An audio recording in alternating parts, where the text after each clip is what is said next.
श्री कृष्ण गोविंद हरे मुरारी, हे नाथ नारायण वासुदेवा। एकमात्र स्वामी सखा हमारे, एकमात्र स्वामी सखा हमारे, हे नाथ नारायण वासुदेवा। श्री कृष्ण गोविंद हरे मुरारी, हे नाथ नारायण वासुदेवा। नमस्कार, मैं मिताली पुणी आपण मानक सामने गोटे नुआ कहानी सहित आसी। आजिर कहानी हूँ आमको भगवत गीता कौन पर पढ़ा बहुत जरूरी। जिते आमर समय आग को बढ़ी चली आम देखु कि आमर जो पुराना जो ट्रेडिशन जो पुराना आमर जो कल्चर आगर प्रत्येक घरे लोक भगवत गीता पढ़ुते। एवं धीरे धीरे से जो प्रचलनटा कमी कमी आसला। बहुत लोक तो जना भी ना कि भगवत गीतार लेखा कौन है। इवेन एमती भी कि पिला मानक भी जानवा दरकार कि भगवत गीतार महत्व कौन। से ऊपर आज मोर स्टोरी। तो ये कहानी आरंभ होची आत्मदेव नामक जड़े ब्राह्मण से तुंगभद्रा नदी तटरे रोते। सो जिते सी रोतर सी बहुत ही भल जड़े ब्राह्मण थिले। से बहुत विद्यार मध्य पारंगम। आ सी जेतिकी गुण रे भरपूर, जेतिकी तांकर गुण माने जेतिकी तांकर सुगुण सेतिकी दुर्गुण तांकर पत्नी मध्य रे थिला। तांकर पत्नी का नाम होची धुंदली। तो तांका पत्नी सबू अवगुण रे भरा। माने सकाळ उठिक जदि से जाई 2-3टा घरे झगड़ा न करैथिबो तांको खाइबा हजम हुएनी। किंतु आत्मदेव सेतिकी भलो। किंतु तांको मन रे केबे भी दुख नथिला। से भगवान को सबुदिन बहुत धन्यवाद जणाते कि प्रभु मते एमिति स्त्री देइछो, सेइथि पई मु तम पछरे लागि जी। जदि तमे मते भलो स्त्री देइ थांतो ताहाले मु ता पछरे लागि थांती। सेति पई तांको मन रे केबे ग्लानि नथिला। आ से खुशी खुशी सब जिंस को आपणे नौथिले। किंतु तांकर जो गोटे असुविधा थिला, गोटे दुख थिला, सेटा होची तांकर केही संतान संतति नथिले। सेति से दिन विचारिले कि मु गोटे घरे गोमाता को लेकिन आसबि। जदि गाई पाखर जो पिला जन्म हम, बाछुरी जन्म हम, ताको मु निजर संतान भाविकी पूरा मोर जीवन काटिदेवी। तापर से गोमाता को भी घर को आनिले। किंतु से बहुत अपेक्षा करबा परे भी गोमाता भी किछि संतान संतति हलानी। तापर से निज को ही भाविले कि मु ही बोधे बहुत मो भाग्य ही बहुत माने बहुत खराब, जहाँ फल कि माने जो कहते ना मु हूँ माने अपसगुन जोटा कह जाए कि माने मोर खराब अच्छी किसी मो कुंडली रे कि मो जातक जो कि मो आखपाखे जी लोक अच्छा से भी मत नहीं भोगुं। से भाविले कि मो जीवन बंचा किसी दरकार नहीं, मु आत्महत्या करी। जीवन बंची लाभ कौन। तापर से कौन कले नदी को गले कि नदी रे सेठी डेई कि आत्महत्या करेंगे। तो जिते बड़े से नदी की डेइबा बाहरी पछरु जड़े ऋषि धरी ना कहले कि तुम एते भल मनुष्य जीवन पाइच, तुम कौन पर आत्महत्या करने को चाहूच। बार बार नहीं पाइए मनुष्य जन्म की मौज। कौन कहले ऋषि? बार बार नहीं पाइए मनुष्य जन्म की मौज। माने बारंबार मनुष्य जन्मर मौज हमको मिलेनी। बहुत तप जप कलापर, बहुत पुण्य कलापर मनुष्य जन्म हमको मनुष्य जन्म प्राप्ति होता है। तो एते भल सुंदर जीवन को तुम कौन पर हरैवा को जाऊच। तापर आत्मदेव कहले कि मु बहुत मो भाग्य बहुत ही खराब, मोर संतान संतति नहांती, मो पिंड किए दान कर, मोर कल्याण केमिति हम। तापर ऋषि टिके हसिले। कहले ता माने तुम कहया चाहूच ये संसार में जार भी संतान संतति नहांती ताहले कहार भी पुण्य होनी, कहार भी कल्याण होनी, कहार भी पिंडदान सफल नुह। से कहले हाँ मुझे ही माने। कहले तुम एत बड़ ब्राह्मण, तुम सब जिन जानिच। कल्याण पिंडदान माने कौन? पिंड अर्थ हूँ शरीर, शरीर दान। मनुष्यर मृत्यु पर पुत्र हो घर लोक हूँ से पिंड दान करते गया नदी रे कि भल भल जगार जमीक जहाँ जी जार मृत्यु होता है पुण्य मिले, सी स्वर्गलोक आरोहण करे। किंतु एक्चुअली माने पिंडदानर माने हूँ आम शरीर को दान करवा, माने शरीर को उत्सर्ग करवा। कहा सामने? भगवान को सामने। जदि आम निजे आम निज शरीर को आम भक्त भक्ति माध्यम भगवान पाखे अर्पण करुँच संपूर्ण रूप से अर्पण करुँच ताहले आमर पिंडदान किसी दरकार नहीं। जदि आपण एमती भी आपण मृत्यु को लाभ करती आपणकर स्वर्गारोहण निश्चित ये कारण आपण जीवन सारा निजक भगवान निकट में समर्पण कर जितेबाला आम निजे निज काम करें आम अन्य उपर निर्भर कौन पाई हवा कौन पाई आमर संतान संतति पुत्र संतान दरकार कि हाँ आमर पिंड दान ही करवा दरकार। आजिकल दुनिया रे मु देखुची समस्त लोक चाहूँगी गोटे पुत्र हो जिते कन्या हेले भी से पुत्र कामना करते कि पिंड दान जमी सफल हो किंतु यहाँ प्रकृत में आपड़ लेखि नियंतु यहाँ 100% भूल धारणा लोक ताकू बहुत एपट सेपट करके बहुत तार दिशाहीन कर ठीक अच्छे किंतु जोड़ा प्रकृत में सत कथा से प्रत्येक मनुष्यर कल्याण हम से निज हाथ में अच्छे आम जदि चाहिए मुझे चाहिए मो निजर कल्याण मुझे करी मुझे मो निज को भगवान के पाखे समर्पण करी मो कल्याण सुनिश्चित। तापर ऋषि यहाँ कहले मन ऋषि कहवा पूरा वृथा है।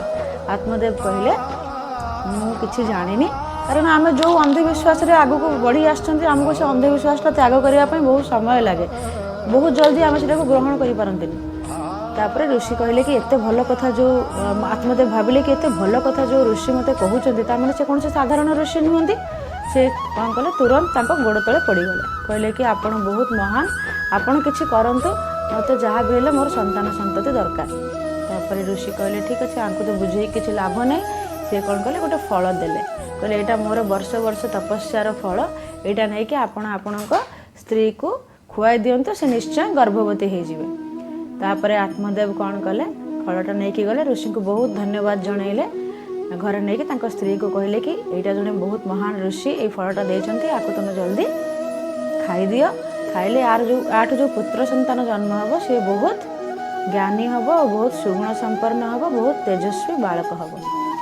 तापर स्त्री तो हाँ कहले जमी आत्मदेव से पलैले स्त्री काम कौन थी सकाल उठिक प्रथम झगड़ा लगेगा किसी घरे सी भाविले कि जदि मुझे फलटा खाई दूची आ गर्भवती हो जाऊँगी मुझे झगड़ा लगे जापरि कारण एत भल खुशी खबर शुणी मो स्वामी मत के बाहर को छाड़बेनि तो तार सारा पूरा घरे सी रही रही कौन पूरा बहुत खराब लगे कहला मुझे तो बंची पारि जब झगड़ा न लगे आते झगड़ा लगे मारपिटापिटी भी हम हेले मो उपरे मो शरीर उपर किसी हानि भी हो पारे तो मो स्वामी मत के क्षमा करें से भौणी घर को आसते से भौणी सहित ये विषय कथा तापर भौणी कहले कि तू गोटे काम कर बर्तमान मु गोटे मासर गर्भवती अच्छी तो पाखे तो बहुत पैसा अच्छी तू मत पैसा दे मु मोर पुत्र को तोते दान करी किंतु तो स्वामी को कह कि तुम जो जिते पिला प्रसवन कर पिला प्रसविका समय तुम्हें आम घरे कर ठीक है। तापर स्त्री जाकि स्वामी आत्मदेव को कहले कि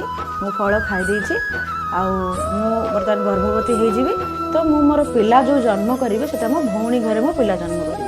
आत्मदेव कहले ठीक अच्छे तो पिला सांगरे ही पिला हेले सी एते से भितर पशिलेनि से कहले ठीक अच्छे आउ तुम जब चाहूच तुम भौणी घरे तुम पिला जन्म हो मत किसी आपत्ति ना से सी तो भौणी पाखक गले कहले ये फलटार कौन करी तापर भौणी कहले कि फलटा को गोमाता जो झुड़ीटा था से झुड़ी भितर गोमाता झुड़ी तुम से फलटा को पकई दियो तापर से फलटा को गोमाता को झुड़ी पकईदे तो गोमाता से फलटा को ग्रहण कले तापर गोमाता भी गर्भवती हेले किछि मास गला 9 मास पर जिते दी जनकर ही पुत्र है गोमाता भी एपटे पुत्र है सेपटे भौणी भी पुत्र है जो पुत्र गोमाता पाखर है ता शरीर मनीष भली कि कान हूँ गाई भली ना होता गोकर्ण कारण जेहेतु कान तर गाई भली थी ना है गोकर्ण आउ सेपटे स्त्री ना था धुंदली आमर आत्मदेव स्त्री ना तो जो पुत्र है ता ना दिहला धुंधकारी ठीक अच्छे। तापर दी जन जाक पिला बढ़िले आउ आत्मदेव पुत्र जे गोकर्ण जे गोमाता जे पुत्र गोकर्ण जिते सुगुण भरा थे धुंधकारी से अवगुण भरा को गोटे भी भल काम से करू नथिले चोरी करवा डकायती करवा मिछ कहवा बड़ मान कथा न मानिबा जेतिकी अवगुण पाखे थिला आउ से हिसाब से गोकर्ण बहुत ही भल थे बहुत आज्ञाकारी थे सब सत्य पथर जाऊे आउ माँ बापा कथा भी बहुत मानुले तापर से धीरे धीरे बड़ है गोकर्ण कौन कले पढ़ापी से तो गुरुकुल जाते आहरी वेद ସେତେବେଳେ ବେଦ ଅଧ୍ୟୟନ ହେଉଥିଲା। ତ ସେତେବେଳେ ସେ ପଢ଼ିଲେ ମୁଁ ଆହୁରି ପଢ଼ିବାକୁ ଚାହୁଁଛି, ସେତେବେଳେ ସେ ଗୁରୁକୁଳ ଗଲେ। ଆଉ ଆତ୍ମଦେବ ତାଙ୍କର ଯେତେବେଳେ ଜାଣିଲେ କି ପିଲାମାନେ ବଡ଼ ହୋଇସାରିଲେଣି, ସେତେବେଳେ ସଂସାରରେ ଆକ୍ଚୁଆଲି ଦୁଇଟା ପଥ ଥିଲା, ଗୋଟେ ହେଉଛି ସାଂସାରିକ ପଥ, ଆଉ ଗୋଟେ ହେଉଛି ବୈରାଗ୍ୟ।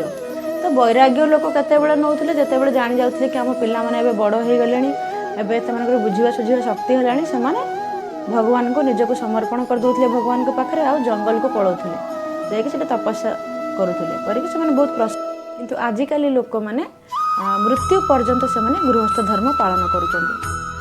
ତ ସେତେବେଳେ ଯେଉଁ ଆମର ଗୋକର୍ଣ୍ଣ ଥିଲେ, ସିଏ ବେଦ ଅଧ୍ୟୟନ କରିବା ପାଇଁ ଗୁରୁକୁଳ ପଳେଇଲେ। ତାପରେ ଏପଟେ ଆତ୍ମଦେବ ବି ତାଙ୍କର ବୈରାଗ୍ୟ ପାଇଁ ସିଏ ବି ଜଙ୍ଗଲକୁ ପଳେଇଲେ। ତାପରେ ଆଉ ରହିଲେ କିଏ, ତାଙ୍କ ମାତା ଧୁନ୍ଧକାରୀ ଆଉ ଧୁନ୍ଦଲି ମାତା, ତାଙ୍କ ପୁତ୍ର ଧୁନ୍ଧକାରୀ। ଧୁନ୍ଧକାରୀର ବଦମାସି ବହୁତ ବଢ଼ିଲା, ସେ ବହୁତ ହିଁ ଖରାପ କାମ, ପର ସ୍ତ୍ରୀ ସାଙ୍ଗରେ ରହିବା, ଆଉ ଯେତିକି ମାନେ ଘରକୁ ସେ ନହେଲେ 5-6ଟା ସ୍ତ୍ରୀ ଆଣିକି ଘରେ ରଖିଥିଲେ, ତାଙ୍କ ସହିତ ବିବାହ ବି କରିଥିଲେ, ଆଉ ଯେତିକି ଖରାପ କାମ ସେ ସେଥିରେ ଲିପ୍ତ ଥିଲେ, ରାଜ ଖଜାନାରୁ ଚୋରି କରିବା ସବୁକିଛି। ତ ଦିନେ କ'ଣ ହେଇଛି, ତାଙ୍କୁ ସେ ବହୁତ ନିଶା ସେବନ କରୁଥିଲେ, ସେଥିପାଇଁ ସେ ତାଙ୍କ ମାତାଙ୍କୁ ପଇସା ମାଗିଥିଲେ। ତ ତାଙ୍କ ମାତା କହିଲେ କି ମୋ ପାଖରେ ତ ଏବେ ପଇସା ନାହିଁ।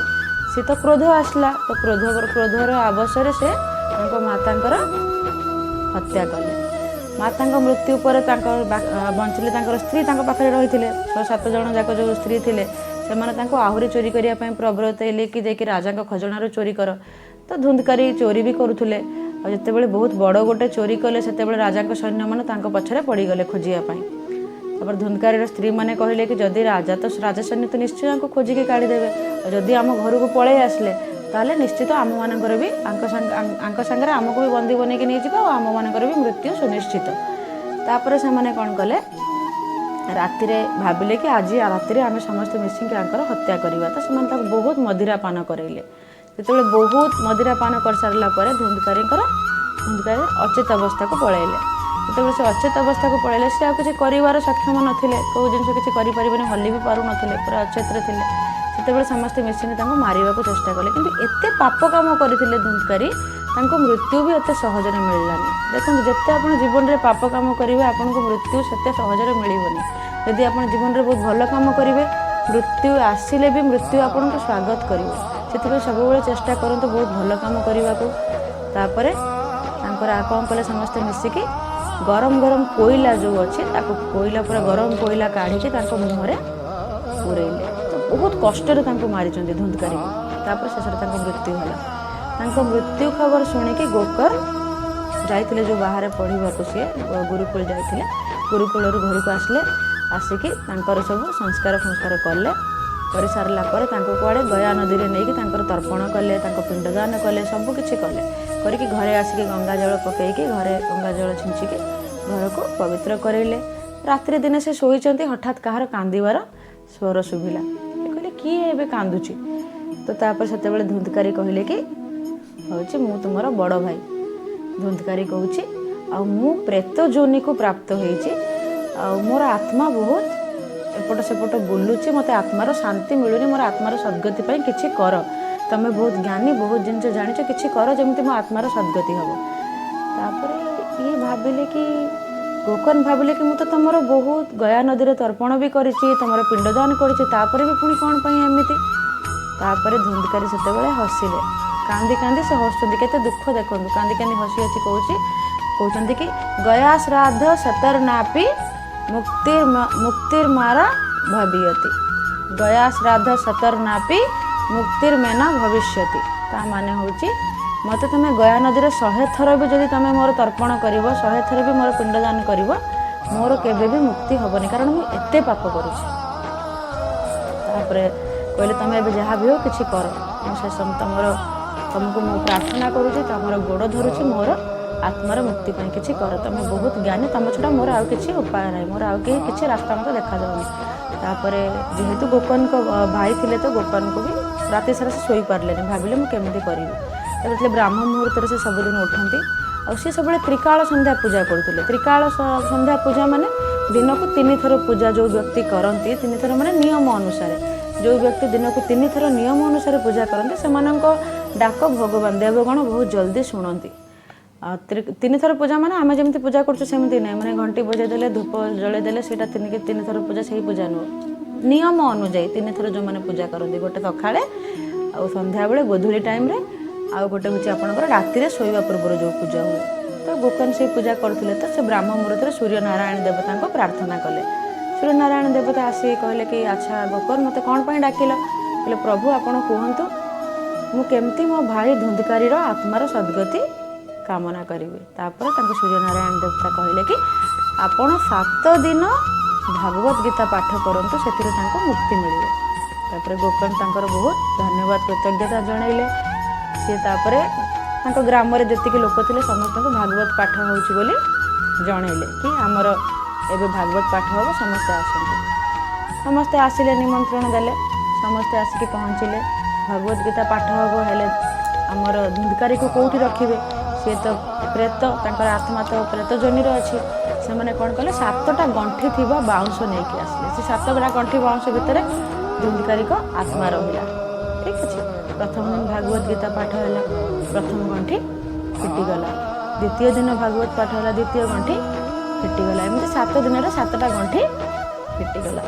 जेबे 7 दिन होती सप्तम गंठी फिटिगला बाउंशर से पुष्पक विमान आमर पारिषद मान जो देवदूत आसती सी आसिले नापी 7टा गंठी फिटिला भर गोटे दिव्य पुरुष धुंधकारी दिव्य पुरुष ये आविर्भाव हेले तो नापी आसले किंतु गोकर्ण को सेटा भल लगिलानी कहले कि आमे भागवत पाठ करूँ समस्ते शुणी किंतु तांकु ही नापी कौन पर आसले आप चिंता करूँ आपण बसचंती मु भागवत पाठ करुच्ची भगवान आसवे जन को ही दर्शन करके पलैबे सेटा आपको भल लगे केबे भी भल लगेनि सेमती गोकर्ण को भी बहुत खराब लगे कि जदि आपण आसिले आमे समस्त भी स्वर्ग को जीवाई आमे समस्त भी हकदार आम मानक भी नहीं चलती किंतु एबे होची सबुठु बहुत मूल्यवान कथा। किंतु कौन है से पारिषद आमको जो गोकर्ण को कहले जितेबाला भगवत गीता पाठ होची कि आम जितेबाला घरे पिला माने जितेबाला घरे पाठ पढ़ुचंती सब बेले 3टा जिनस करवा दरकार। कौनटा 3टा जिनस श्रवण चिंतन मनन ये 3टा जिनस कौन कौन श्रवण चिंतन मनन प्रथमे आम शुणा आम जो गुरु पढ़ाऊँ आम शुणती तापर चिंतन से विषय आम चिंता करवा मनन माने प्राक्टिकाली ताको यूज करवा आम घर जब जिनस गुड़ा करूँ प्राक्टिकाली आम जो भागवत पाठ होची कि महादेव जो स्मृति श्रुति होची आम जो जाऊँ मंदिर में कौटी भगवत गीता पाठ होची जाऊँ कि आम कौन पाठ सरला आम पैंट सार्ट झाड़ी झुड़ी उठिकी घर पलि आसुँच फोन रे खाइबा हलानी खराब भाषा गाली दबा ये सब जिन स्टार्ट हो जाए आम सेटा हूँ भूल जब आम कौन से जिन शुणुंट आमको चिंतन करवा दरकार जो आम चिंतन करती आम प्रकृत जिनसर सारटा बुझंती चिंतन कर सारा मनन करवा दरकार मनन माने आमको सेटा एक्चुअली आमको सेटा यूज करवा दरकार ताहले जाके आमर पाठ पढ़ाटा सफल हुए। एमाने कौन गोकर्ण पढ़ुले प्रत्येक लोक शुणिकी घर को पलैकी सांसारिक काम व्यस्त थे किंतु से मैंने कहीं ना चिंता करुले ना कहीं मनन करुले किंतु धुंधकारी तो सी बाउंश भितर बंधा होते सी कुआड़े जीवे सी तो कुआड़े जापार नुले ना तो से जगह रहीकि से सारा दिन सारा जो भागवत पाठ होचे से विषय चिंता करुले तापर दिन सारा निजक निजे कोसुले मत कौन कर कौन कली तो सी तो ये जिन भावुले जो भूलटा को सी जिते बड़े अनुभव करुले कि हाँ ये जिन भूल करी तो से समय ही पुण्य मिल जाऊला कारण आमको आम भूल स्वीकार करने बहुत दरकार जो पुण्य प्राप्ति हो गला तो 7 दिन में सी एका ही जड़े व्यक्ति थे जी कि श्रवण चिंतन और मनन जो 3टा अवस्था देकी गति करते तो से नापी पारिषद आसते स्वर्गर आ गोकर्ण जानी सारापर से समस्त पुणी आउ थे गीता पाठर आयोजन करेले भगवत गीता पाठर 7 दिन समस्ते मिसिक से 3टी जाक स्तर को से अनुसरण कले श्रवण चिंतन मनन तापर समस्त देवदूत मैंने आसिले आउ स्वर्ग को लेकिन गले। तो बंधु मैंने यहीटा ही आज मोर कहानीर मुख्य संदेश समस्त को कि आपण जहाँ भी पढ़ुंट जहाँ भी करुँच तो ये 3टा जिनस दे सब बड़े गति करूँ आउ द्वितीय जिनस हूँ आपन जिते भी काम करूँ दिन में प्रत्येक दिन 1 मिनिट हो 2 मिनिट हो किसी समय सब भक्ति बाहर करूँ କିଛି ସମୟ ଭଗବାନଙ୍କୁ ସମର୍ପଣ କରନ୍ତୁ, ତାଙ୍କ ବିଷୟରେ ଚିନ୍ତା କରନ୍ତୁ। କୌଣସି କାମ କଲାବେଳେ ଯେମିତି ଅନ୍ୟର କାହାର କ୍ଷତି ନ ହେବ ସେ ବିଷୟରେ ବି ବହୁତ ଧ୍ୟାନ ଦିଅନ୍ତୁ। ଯେତେ ଆପଣ ଭଲ କର୍ମ କରିବେ ଆପଣଙ୍କ ଆତ୍ମାର ସଦ୍ଗତି ସେତେ ସମ୍ଭବ ହୋଇପାରିବ। ମୋତେ ଏବେ ବିଦାୟ ଦିଅନ୍ତୁ। ପୁଣି ଆସନ୍ତା ରବିବାର ଆସିବି ନୂଆ କାହାଣୀ ସହିତ, ନୂଆ କୃଷ୍ଣଙ୍କ ଲୀଳା ସହିତ। ଆଶା କରୁଛି ଆପଣମାନଙ୍କୁ ବହୁତ ଭଲ ଲାଗିଥିବ। ଦୟାକରି ମୋ ଚ୍ୟାନେଲକୁ ସବସ୍କ୍ରାଇବ୍ କରନ୍ତୁ, ଯଦି ଭଲ ଲାଗେ ଲାଇକ୍ ବି କରନ୍ତୁ, ଆଉ କମେଣ୍ଟ ବକ୍ସରେ ମୋତେ କମେଣ୍ଟ ଦିଅନ୍ତୁ। ଧନ୍ୟବାଦ।